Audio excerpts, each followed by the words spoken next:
top story, the Indian government has scrapped parts of a constitutional provision giving special status to Indian-administered Kashmir. The entire region is disputed between India and Pakistan. Legal challenges are expected that could go all the way to the Indian Supreme Court. The Home Minister Amit Shah's announcement came as the region is under lockdown, with all communication links now suspended. Using the powers vested under the third section of Article 370, following the recommendation of the Parliament, the President announces that starting from the day the President of India will sign the declaration and the day when it will be published in the government's gazette, all the sections of Article 370 will cease to hold good, except for Section 1 of the article. Okay, let's take a closer look at the law that granted significant autonomy to this disputed region. We're talking about Article 370. 370 allowed Indian-administered Kashmir to make its own laws except in finance, defense, foreign affairs, and communications.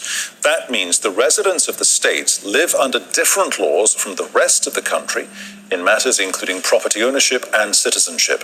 The government also plans to split up the state. Indian-administered Kashmir, which includes Hindu-majority Jammu, will be directly run from New Delhi, but will have a local assembly, while Ladakh, which is largely made up of Buddhists and Shia Muslims, will also be a union territory, but it will not have its own assembly.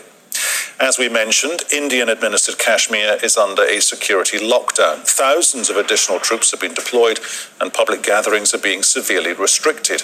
Telephone and internet links have been cut.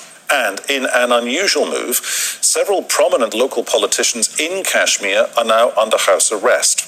The government has asked all Hindu pilgrims and tourists to leave the area, warning of possible attacks by armed groups. There's also been a spike in shelling at the line of control separating India and Pakistan-administered Kashmir. Pakistan on Saturday accused India of using banned cluster munitions, an allegation the Indian army denies. Ajay Shukla is a defense analyst. He says the move is likely now to face a host of legal challenges. This is a straightforward pandering to the Hindu majority electorate in India. The BJP, or the Hindu Nationalist Party, came to power in elections in May this year with an enhanced majority based on promises that it would remove these special provisions which they say pandered to the Muslims of India.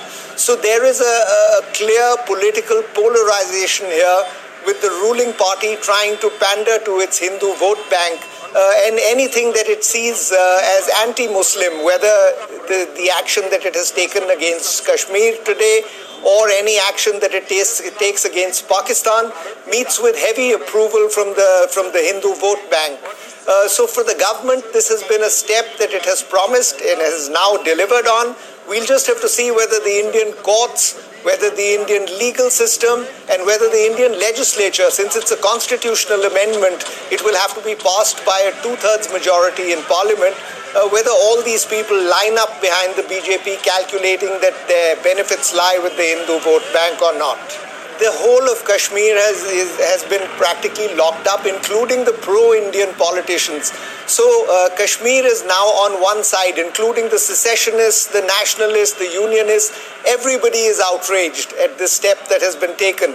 So the first legal challenge will come from Kashmir itself for sure. At the same time, there are many civil society groups that believe this is an extremely unwise step, that Article 370, which has now been scrapped, actually constituted a bridge between the state of Jammu and Kashmir and the Indian Union, and doing away with it now opens the doors for an open Palestine-type independence struggle within Kashmir. So there will be many interest groups in India as well which will be mounting legal challenges. And the political opposition, which has many illustrious lawyers amongst them, will also be mounting legal challenges as well. It can be expected that these will be heard by a constitution bench of the Indian Supreme Court, but everybody will be waiting to see which way that ruling goes.